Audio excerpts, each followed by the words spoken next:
जय यीशु की। मैं हूं प्रियंका डामोर और आप देख रहे हैं रेडियो विरतास एशिया की हिंदी सर्विस। कलीसियाई समाचार में आप सभी का स्वागत है। कलीसियाई समाचारों में प्रमुख है,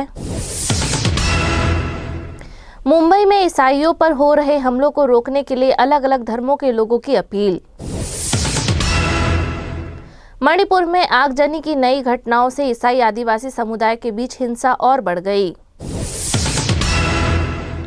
FABC के प्रेसिडेंट कार्डिनल फेराओ ने धार्मिक समुदाय से सिनोड के तहत आपसी सहयोग को मजबूत करने का आग्रह किया। पश्चिम बंगाल में ईसाई गलत प्रचार का मुकाबला करने के लिए एकजुट हुए। असम में डॉटर्स ऑफ सेंट पॉल की प्लेटिनम जुबली मनाई गई। उत्तराखंड ने मदरसा बोर्ड खत्म किया, अब सभी अल्पसंख्यक संस्थानों की निगरानी करेगा। अब जानते समाचार विस्तार से। मुंबई में ईसाइयों पर हो रहे हमलों को रोकने के लिए अलग अलग धर्मों के लोगों की अपील। मुंबई में ईसाइयों और नागरिक समाज के समूहों ने शहर के शीर्ष पुलिस अधिकारी से अपील की है कि वे कथित तौर पर हिंदू कट्टरपंथियों द्वारा ईसाइयों और उनकी प्रार्थना सभाओं पर किए जा रहे हमलों को रोके। मुंबई फॉर पीस नाम के एक अंतर धार्मिक प्रतिनिधि मंडल ने 2 जुलाई को मुंबई के पुलिस कमिश्नर और संयुक्त पुलिस कमिश्नर को एक ज्ञापन सौंपा। मुंबई के सेंट जेवियर कॉलेज के पूर्व प्रिंसिपल और मानवाधिकार कार्यकर्ता फादर फ्रेजर ने बताया कि इस प्रतिनिधि मंडल ने ईसाई, मुस्लिम, जैन और हिंदू समुदाय के 24 प्रतिनिधि शामिल थे। जेसुइट पुरोहित ने कहा कि उन्होंने पुलिस अधिकारियों को शहर में ईसाई प्रार्थना सभाओं को निशाना बनाकर किए जा रहे हमलों की सिलसिलेवार जानकारी दी। यह शहर लंबे समय से आपसी सद्भाव और सहनशीलता के लिए जाना जाता रहा है। उन्होंने बताया कि संयुक्त पुलिस कमिश्नर मनोज कुमार शर्मा ने प्रतिनिधि मंडल को भरोसा दिलाया कि पुलिस कानून व्यवस्था बनाए रखने के लिए जरूरी कदम उठाएगी। मणिपुर में आगजनी की नई घटनाओं से ईसाई आदिवासी समुदाय के बीच हिंसा और बढ़ गई है।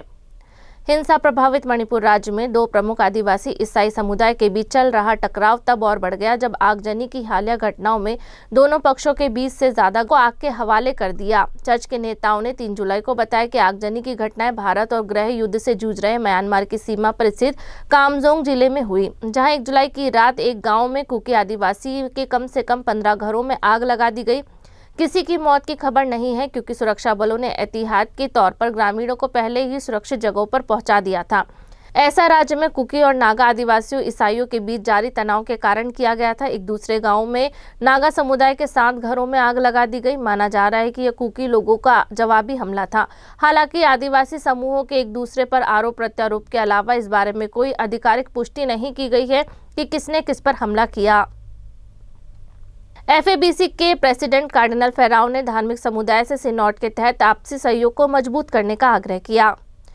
Conference of religious India Goa unit की सालाना बैठक को संबोधित करते हुए FABC के प्रेसिडेंट कार्डिनल फिलिप नेरी फेराओ ने धार्मिक पुरुषों और महिलाओं से सिनोड की भावना के प्रति अपनी प्रतिबद्धता को गहरा करने का आह्वान किया।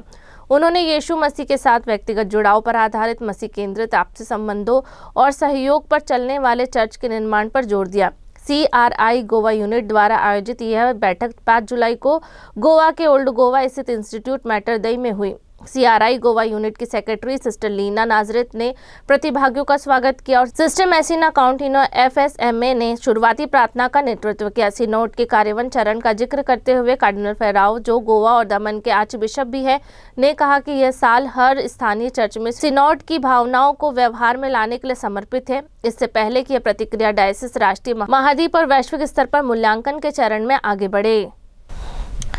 पश्चिम बंगाल में ईसाई गलत प्रचार का मुकाबला करने के लिए एकजुट हुए। पश्चिम बंगाल के प्रमुख ईसाई संस्थान ने राज्यव्यापी अभियान की घोषणा की है। इसका मकसद सोशल मीडिया पर फैलाई जा रही मनगढ़ंत बातों और बड़े पैमाने पर धर्म परिवर्तन से झूठे आरोपों का मुकाबला करना है। मोमोरेडम सबमिशन फोर्टनाइट नाम का यह कार्यक्रम 19 जुलाई तक चलेगा। इसके तहत भगिया क्रिस्टिया परिसेवा के प्रतिनिधि मंडल राज्य भर में मुख्यमंत्री, जिला मजिस्ट्रेट और अनुमंडल अधिकारियों को ज्ञापन सौंपेंगे।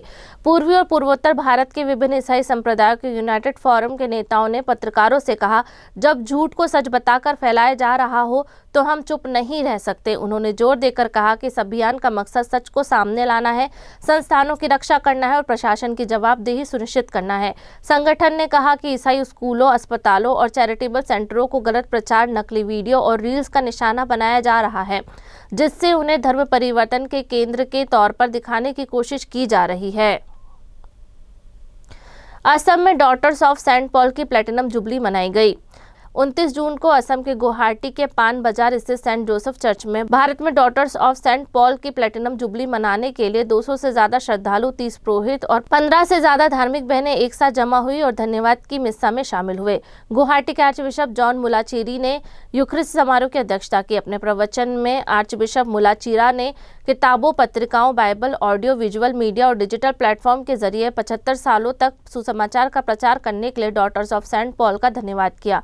उन्होंने 75 सालों से इन बहनों ने किताबों, पत्रिकाओं, बाइबल, ऑडियो विजुअल मीडिया और डिजिटल प्लेटफॉर्म के जरिए लगातार अच्छी खबर का प्रचार किया है।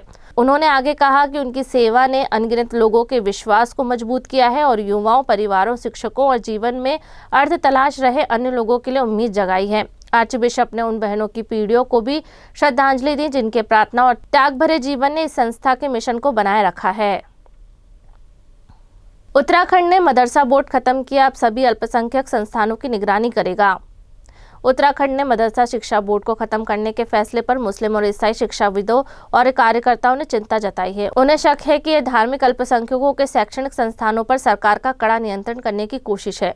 हिंदू समर्थन पार्टी द्वारा शासित यह राज्य देश का पहला ऐसा राज्य बन गया है जिसने मदरसा बोर्ड को खत्म कर दिया है। यह बोर्ड मदरसों का कामकाज देखता था। मदरसों के साथ साथ धार्मिक, भाषाई और अन्य अल्पसंख्यक समुदाय द्वारा चलाए जा रहे शैक्षणिक संस्थानों को दाखिले, नियुक्ति और प्रबंधन के मामले में काफी हद तक आजादी मिली हुई थी। 1 जुलाई से राज्य के सभी 452 रजिस्टर्ड मदरसे नई बनी उत्तराखंड राज्य अल्पसंख्यक शिक्षा प्राधिकरण के अधिकार क्षेत्र में आ गए। यह नया प्राधिकरण सभी 6 अनुसूचित धार्मिक अल्पसंख्यक मुस्लिम, ईसाई, सिख, पारसी, जैन और बौद्ध के शैक्षणिक संस्थानों की भी निगरानी करेगा। ईसाई शिक्षाविदों का कहना है कि अल्पसंख्यक संचालित स्कूलों को ऐसे शिक्षण सामग्री का इस्तेमाल करने के लिए मजबूर किया जा सकता है जो उनके दशकों से बढ़ावा दिए जा रहे समावेशी मूल्यों के खिलाफ हो। इसी के साथ कलीसिया समाचार समाप्त हुए। अगली बार फिर मुलाकात होगी नई खबरों के साथ। नमस्कार। रेडियो वेरितास एशिया आपके लिए लेकर आए हैं RVA mobile app. RVA mobile app पर हमारे विभिन्न प्रकार के कार्यक्रमों का लाभ लें, हमसे जुड़े और एशियाई ईसाईयत की आवाज का हिस्सा बने। आज ही ऐप स्टोर एवं प्ले स्टोर से RVA मोबाइल ऐप डाउनलोड करें।